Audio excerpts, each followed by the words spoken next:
नमस्कार, आप देख रहे हैं डेली लाइव न्यूज। अगर हम बलिया जिले के रसड़ा विधानसभा की बात करते हैं तो वहां से बहुजन समाज पार्टी के विधायक उमाशंकर सिंह का नाम सबसे पहले आता है। जानकारी के लिए बता दूं, रसड़ा विधानसभा के वर्तमान विधायक है उमाशंकर सिंह। लेकिन अगर वहीं पर हम इनके विकास की बात करते हैं तो इनका विकास जो है रसड़ा विधानसभा के लिए एक इतिहास है, क्योंकि हर बार जनता इनको नेतृत्व को देखकर मौका देती है और हर बार ये रसड़ा विधानसभा का नेतृत्व बहुजन समाज पार्टी के लिए करते हैं। रसड़ा विधानसभा के वर्तमान विधायक उमाशंकर सिंह का प्रतिनिधित्व उनके छोटे भाई रमेश सिंह करते हैं। तो आइए मिलते हैं रमेश सिंह जी से और जानते हैं इनके चुनावी मुद्दे को कि किस मुद्दा को लेकर 2022 के चुनाव में ये रसड़ा विधानसभा में बहुजन समाज पार्टी के लिए अपना प्रचार प्रसार कर रहे हैं और कौन सा एजेंडा लेकर 2022 के चुनाव में ये बहुजन समाज पार्टी का भी प्रचार प्रसार कर रहे हैं।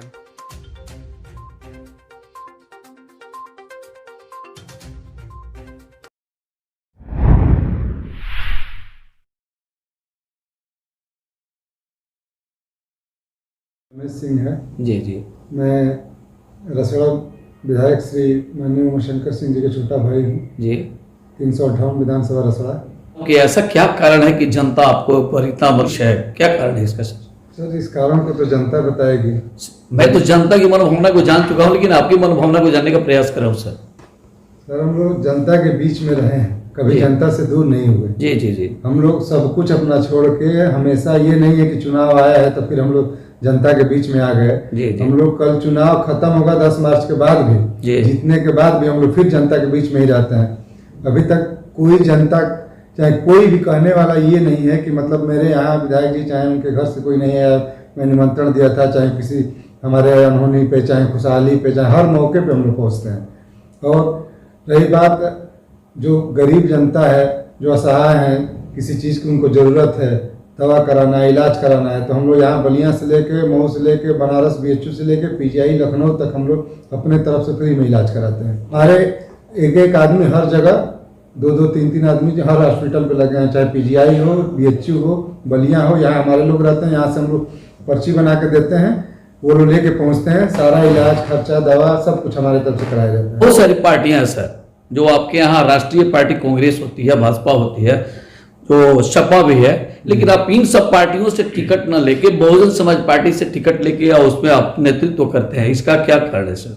बहुजन समाज पार्टी से हम लोग बहुत पहले से जुड़े हैं। जब बहुजन समाज पार्टी का एक दिन था, जी जी जी, जिस समय उसके आगे भारतीय जनता पार्टी भी कुछ नहीं थी, जी जी, और समाजवादी पार्टी भी कुछ नहीं थी सर। तो आज के परिवेश में इतनी पार्टियां, बहुत बड़ी पार्टियों के नाम से जानी जा रही है, अगर इसमें आपको चांस मिले तो क्या ये सीट छोड़ के आप अगला कोई कदम बढ़ाने का प्रयास करेंगे सर? कभी नहीं। इसके लिए बढ़ाना होता तो बहुत प्रेशर था ऊपर से, बहुत पहले से भी हम लोगों पे दबाव है कि पार्टी छोड़ के आ जाइए मेरे पार्टी में, लेकिन हम लोग BSP छोड़ के कहीं जाने वाले नहीं। तो ऐसी क्या खास बात है बहुजन समाज पार्टी में कि आप बहुजन समाज पार्टी से जुड़े रहना चाहते हैं और पूर्व में भी अपने बहुजन समाज पार्टी को ही चुना? बहुजन समाज पार्टी से जब एक पार्टी से हम लोग जुड़ गए तो हम लोग दल बदलू नेता का कलंक अपने सर पे नहीं लेना चाहते। इसलिए कि आज जो भी बीजेपी के हैं, जो भी बसपा के हैं, जो भी सपा के हैं, जो लोग भी बीजेपी में गए हैं, सपा में गए हैं, जाके देख लीजिए, मतलब एक अस्तित्व उनका देख लीजिए कि मतलब वहाँ पोछा मारने वाले के बराबर में उनकी कदर नहीं है। ना कोई पूछ रहा है, ना कोई सम्मान दे रहा है, कुछ भी नहीं उनका भाव है। तो मिशन 2022 में आपकी अगली विकास की तरफ पहल क्या होगी? जिस तरह से हमारा विकास आज 10 साल से लगातार चल रहा है, आप जनता के बीच जाएंगे तो जनता बताएगी कि हम लोगों ने कितना काम किया है।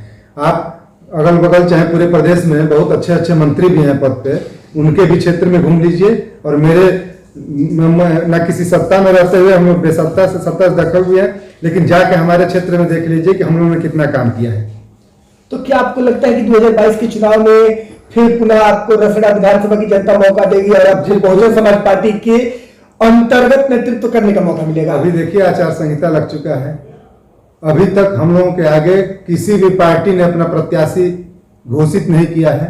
सोच रहे हैं लोग, डर रहे हैं लोग कि किसको घोषित किया जाए। जो लोग चुनाव लड़ने वाले हैं लोग लड़ नहीं रहे हैं। किसी को बड़े अच्छे नेता को कहा जा रहा है लड़ने के लिए, तो भाग रहे हैं कि नहीं भाई उनके खिलाफ हम लोग नहीं टिक पाएंगे, न लड़ पाएंगे। हमारे विकास का भय है, हमारे समाज सेवा का भय है। तो अगर आपको जनता मौका देती है तो युवाओं के रोजगार पर और शिक्षा पर रसड़ा विधानसभा में आपकी क्या पहल होगी? देखिए, अभी आपको बता दें कि अभी जो भी गरीब बच्चे हैं, चाहे और बड़े बच्चे हैं, जिनका एडमिशन नहीं हो पाता है, पैसे के कारण उनकी पढ़ाई नहीं हो पाती है, अच्छे अच्छे पढ़ने में ब्रिलियंट लड़के हैं, अगर इस तरह के बहुत सारे लोग हैं जिनका एडमिशन हम लोग करा के उनकी पढ़ाई भी कराते हैं। तो लाइव के माध्यम से आपको रसड़ा विधानसभा की जनता भी देख रही है। 2022 के चुनाव को लेकर आप अपनी विधानसभा की जनता को क्या संदेश देना चाहेंगे? जो विकास का रथ हम लोगों का चल रहा है, ये रथ अगले चुनाव जीतने के बाद भी इससे भी ज्यादा बढ़ के चलेगा। अभी हम लोग सत्ता में नहीं है तो हमारे रथ की स्पीड इतनी ज्यादा है, अगर कहीं ना कहीं सत्ता में अगर हम लोग आ गए तो फिर दिख जाएगा कि पूरा प्रदेश एक तरफ, रसड़ा विधानसभा एक तरफ। आज देश की स्थिति बहुत दयनीय हो गई है, महंगाई को लेकर, बेरोजगारी को लेकर, मजदूर पलायन को लेकर, इन सारी चीजों पे अभी सत्ता में नहीं होने के बावजूद भी आप सिटिंग कैंडिडेट हैं, जीते हुए प्रत्याशी हैं, चाहे पार्टी कोई भी हो, तो उस पर आपको भी कुछ आपकी नैतिक जिम्मेदारियां बनती है जो उस पर आप पहल करें। तो मैं बेरोजगारी के ऊपर थोड़ा सबसे बात करना चाहता हूँ। पहल करता हूँ। अभी पूरे जिले के किसी भी विधायक, मंत्री, चाहे किसी को देख लीजिए, एक मेरी खुद की एक CS infra construction limited company है जो छात्र शक्ति के नाम से जानी जाती है। तो आप देखेंगे कि इसमें लगभग 2,500 से 3,000 बेरोजगार लोग काम कर रहे हैं। और ये कंपनी नहीं होती तो अभी एक अपने स्तर पे हम लोग इतने लोगों को रोजगार दिए हैं, ये एक बहुत बड़ा काम है। चलिए जी, हमारे चैनल से जुड़ने के लिए और अपना बहुमूल्य समय देने के लिए बहुत बहुत धन्यवाद आपका।